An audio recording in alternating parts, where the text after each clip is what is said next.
Thank you, Mr. Speaker.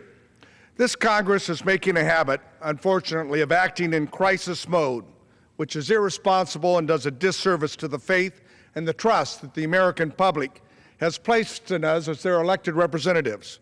And this has a direct bearing on our economy. The Pope spoke to the need for us to come together and negotiate bipartisan solutions for the many challenges facing the United States and the world. The first and most pressing issue is to fund government. Thankfully, tomorrow the House is expected to vote on a short-term continuing resolution just to do just that. I hope my colleagues will vote in favor of a clean continuing resolution to avert a government shutdown. There is no justification to shut down government. Yes, we have our differences.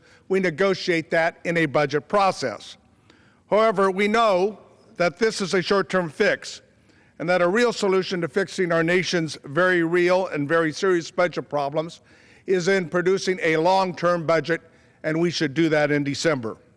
Instead of moving from one crisis to another crisis, we must get back to work of governing responsibly.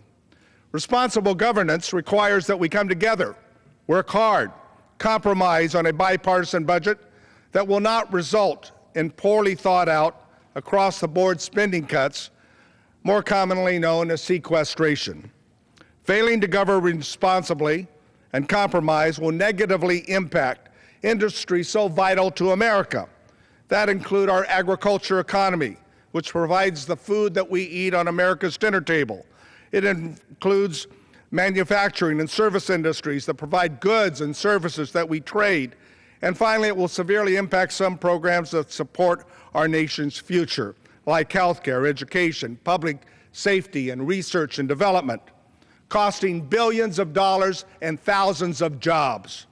In addition to negotiating a bipartisan budget agreement, we need to address the impacts of sequestration, and the Congress must address the debt ceiling this December without fanfare that could further throw our economy into chaos.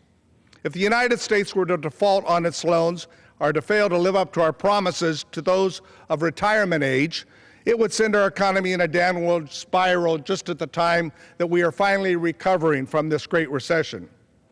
Unfortunately, not all the areas of the United States are feeling the recovery's effects equally.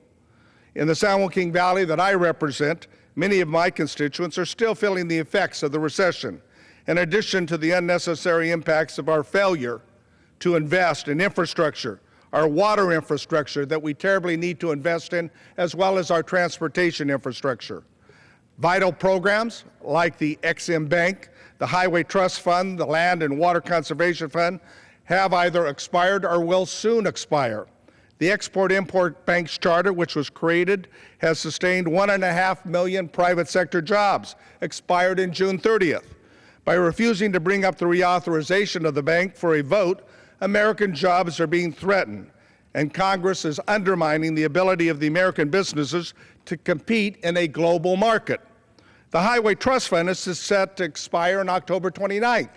Our nation's roads, bridges, highways, railroads are out of date and need dire need of repair. I've never seen a bridge or a road that's Republican or Democrat.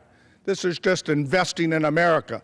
The long-term transportation bill was last passed by Congress in 2009. Since then, Congress has had 34 short-term patches.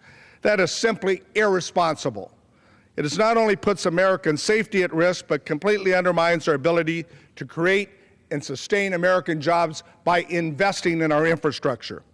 Congress must act to work on a bipartisan basis to reauthorize these programs and countless of other federal programs that are set to expire, not only this week, but in December when we address the long-term funding for the next fiscal year.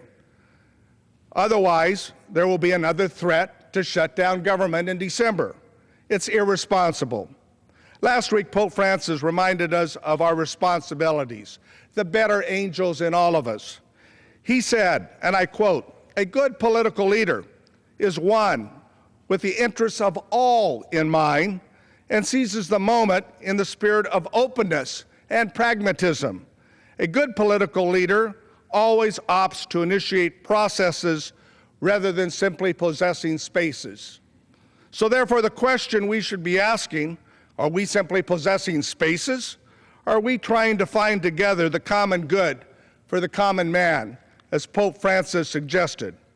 I hope his spiritual guidance will allow us to work together to do what we were sent here to do, which is the people's work. That's what we were sent here to do on behalf of all Americans. I thank you, and I yield back the balance of my time.